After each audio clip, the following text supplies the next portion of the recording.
Hi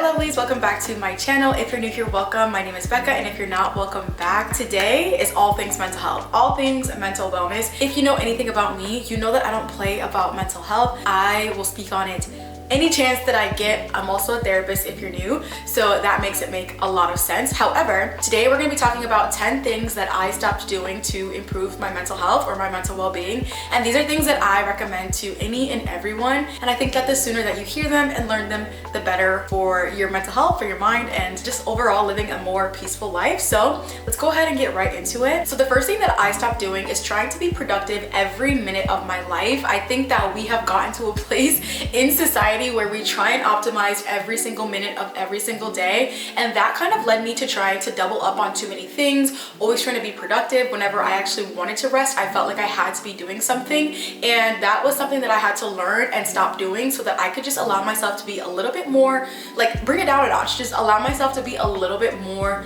calm and relaxed and not just on go 100% of the time, and really just trying to not force myself to be productive all the time. So I don't have to be listening to a podcast while I wash dishes. I don't have to be, I don't even know, doubling up on every single task. There's a time and place for that. Like, I love listening to a podcast when I go for a walk sometimes, but just small things like that. But I think the biggest thing for me was feeling like I couldn't relax even when there was nothing else to do. I was like forcing myself to be productive even when there was truly nothing to be working on or nothing that needed to be done. So I think this one here is figuring out what is it that actually requires action immediately, and what is it that actually doesn't need to be done right in this moment? How can you allow yourself to relax and really just rest and recover when needed versus always trying to be on go? So the first one is definitely stop trying to be productive all the time. The second thing that I stopped doing is trying to compare myself to anybody, friends, a family, online, social media, wherever. I really try to stop comparing myself to anybody else. I'm 29, I just turned 29 literally like 2 weeks ago, and I think in your 20s it can be very easy to see what everybody else has going on and accidentally or maybe unintentionally compare yourself to other people. So-and-so just got engaged, so-and-so just got a degree, so-and-so just moved to a new country or a new state, a new city, so-and-so is making 6 figures. Like, there's so many different ways that you can unintentionally be comparing yourself and your life to some people that you see online or your friends or the people around you. And I'm telling you, the earlier that you can stop doing this, the better. You will find so much more peace and happiness in your own life. And I guarantee, well, I cannot say I guarantee, but I bet that you will find that the goals that you have for yourself actually will come to you a little bit faster when you stop comparing yourself to other people, and when you really just start to focus on yourself and what you want out of life, simply because that's what you want and not because you saw that's what somebody else has or something else that somebody has done. So I think the sooner that you stop comparing yourself to other people's timelines, the happier you will be and the more success you will find in your own life and in your own goals. The next thing that I stopped doing, and I also really help my clients do this as well, is to stop feeling guilty for saying no. I used to feel like I was responsible for everybody else's feelings. If somebody reached out to me for help, or if somebody needed something, or just anything like that, I just had a hard time saying no. Or if there was an opportunity that I'm like, ooh, I want to do this, or just anything like that, I felt like I had to say yes. I had a hard time saying no. And what I realized is the more that you say yes to things that might not actually be in alignment with what you need at this moment, the more you really just burn yourself out, and you might not have anything left to give yourself at the end of the day. So I really stopped saying yes out of guilt. I don't want to feel bad for not being able to say yes to something. Really practicing how to say no and being okay with saying no is something that I've developed just throughout my 20s, and now it's actually something that I'm very good at. I don't mind saying no to hangouts, to going places. It's, you know, it's not in my budget this week, or honestly, I'm really exhausted, it's not gonna work out for me this week, or I can't do it today. Whatever phrase that I use to say no is honestly what I use, and it has made my life 10 times easier, 10 times better, and I think that's something that I would recommend to you as well. The next thing that I stopped doing is waiting for motivation in order to start.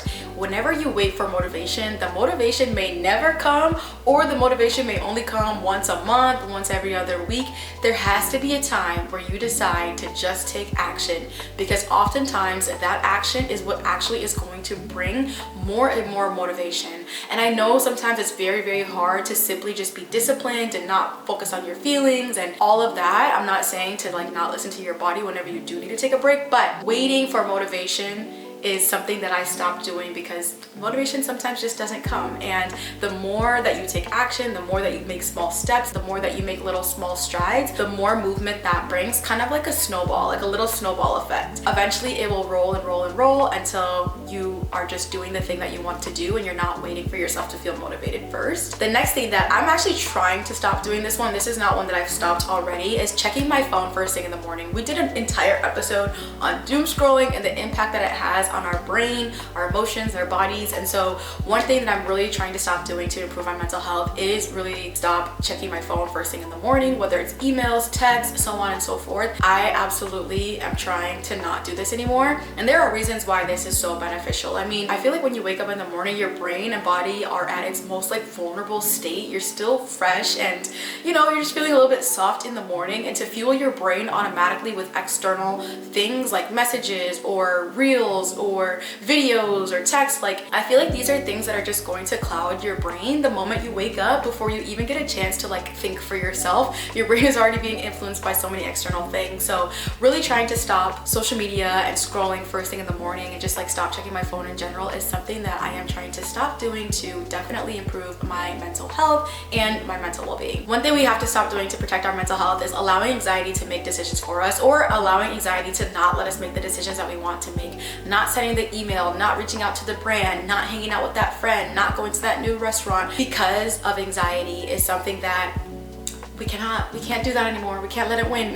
We gotta learn how to live alongside it instead of letting it kind of determine everything. Because I really do think that sometimes anxiety makes us make decisions that benefit us in the short term, but sometimes it doesn't actually benefit us in the long term. And I think that the more that we practice not letting anxiety make these decisions for us, the better our overall mental well-being will be. I'm not saying that it is easy. I'm just saying that it's something that we can slowly work on to improve our mental wellness. Okay, so the next thing that I am stopping to really improve my mental health and my mental well-being is to stop chasing perfection. If you are a perfectionist like me, or type A like me, I think that sometimes we can chase perfection over completion. And there are just times in life where some things are just better completed than perfect. And honestly, perfect doesn't really exist. I think that by trying to do things perfectly all the time, it actually prevents us from completing or getting the things done that we want to get done. And then we feel bad or we feel guilty for not completing, or when things don't go our way or it doesn't turn out like we envisioned, we feel a bit upset about that. And that's because perfect doesn't exist. So we're always trying to like measure things to a standard that doesn't exist, which is perfection. And I think that it also just really allows that fear of failure to thrive, and we don't want that. So the more that we can stop trying to chase perfection, I think the better our overall mental well-being will be. The next thing that I am stopping is thinking that every thought or thing deserves my attention. I think if I get a message that I don't really care for, or I get an email I don't really care for, or just there's a conversation happening around me that I don't really care for, it doesn't need my attention. I don't have to respond. I don't have to engage. I think that just brings so much peace, so much clarity, and just like so much more freedom in my mind, not thinking about things that truly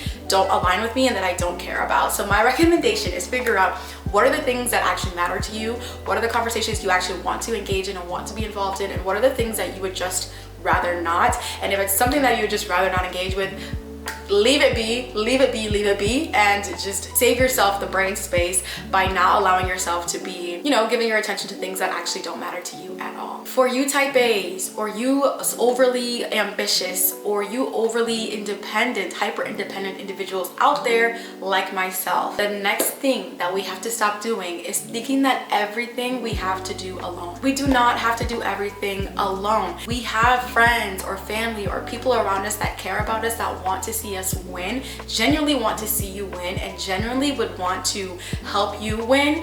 And not everything has to be done on your own. So whether you text your friend about something that you just need some support with, or you text your sibling like, hey, I actually want to talk about X, Y, and Z out loud, you don't have to do everything alone. It doesn't mean that you're not strong enough if you have to ask for help, or you do have to ask someone else for their opinion or their perspective. I think it's actually a strength to be able to reach out for support, and I think that we should do more of it, because we don't have to carry the burden of everything on our shoulders all the time. I think it's totally okay to not have to carry everything by ourselves. The last thing that I am no longer longer doing is waiting for happiness or waiting for joy to come into my life. I am really trying to just create joy in my life, even in the everyday moments. So whether I'm literally making my morning coffee at home, whether I am journaling by the pool or journaling on my balcony in the morning so I can get some fresh air, going for walks, taking it nice and slow, I am just creating joy in everyday moments of life versus waiting for joy to happen to me. I notice that when I find gratitude and joy in the small things, the big moments of joy feel even better, and I feel more sustained in between those big joyous moments rather than feeling like I'm in a limbo period waiting for something good to happen to me. I am a firm believer in creating your own luck, creating your own joy, creating your own happiness. So we're no longer waiting for joy to come to us, and we are creating joy for ourselves. Okay, love, so those are the 10 things that we are no longer doing to improve our mental health and our overall mental well-being. Let me know down in the comments which one of these you implement already, or maybe some of the ones that you are wanting to implement. I hope that you guys are having a great year. Happy August. We love the start of a new month, as you guys will hear me say at the beginning of every new month, literally, but I hope you guys are doing so well. It's been good to be back here on YouTube in this little corner of the internet, and I will see you guys in my next video.